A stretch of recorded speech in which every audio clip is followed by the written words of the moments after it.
अरे पार्टनर ऐसा काहे मुंह लटकौला बड़ा हो है? अरे तोरा खातिर नौकरी छूटल कौन बड़का बात बा? ता बकलोले हुए का रे हैं? ई टेंशन नौकरी के ना छोकरी के हा। माने मैटर लबेरिया का है। हाँ। कौन कौन है? अरे यार ये तो पता नहीं खे हमके है? बस इतना जाना था नहीं कि स्कूल में संगीत टीचर या लइकन के संगीत सिखावेले। तो ल धरा ये टेंशन के रामबाण, बाकी हमरा पे छोड़ दा। भैया हट, एगो तो नौकरी से हाथ धो बैठनी हम, और ऊपर से दारू पी के जाए घरे तब बाबूजी बिना पॉलिश वाला जूता से मार के पीट फाड़ दिए। अरे पार्टनर ओकरा उपाय भी खोज निकाला हूँ। आई देखा ई है धनिया। इस धनिया खैला के बाद कन्या के भी पता ना चलेला कि मर्द दारू पी के आयल बा, तो बाबूजी का पता चली? अच्छा रे पिया पार्टनर।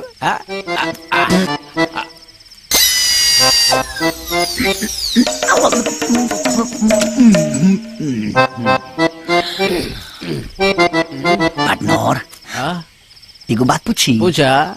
रे बिहार में तो दारू बंद हो गई बा, जर्सी के तोरा कहाँ बैठा गई लियो? हम पहले ही ले लेनी। अच्छा खेत कोड़ के कोल्ड स्टोर बना के रख ले बानी। अच्छा बनो के से पहले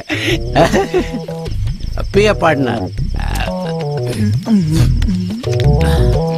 पार्टनर ढेर रात हो गई बा, चल घर चल। घर चला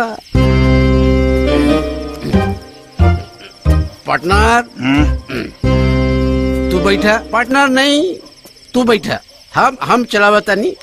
तोरा आदत नहीं खेनू दारू पिए के, तू निशा में दिशा भुला जीबा। हम चलावता नहीं, बैठा। पार्टनर बैठ गेला। पार्टनर को बात पूछी? पूछा। कमाल के साइकिल चलाओ यार, एकदम ढांचा के एहसास नहीं के हो। पार्टनर हमरा के हल्का में लेता रहेगा। अरे साइकिल चलाना भी एक कला है पार्टनर। लेकिन पार्टनर कुछ देर से साइकिल चलावता नहीं, लेकिन वो आगे वाला गछिया ना पीछे जाता ना हमने के आगे जाता नहीं जा। समझ में नहीं आ रहा है पार्टनर।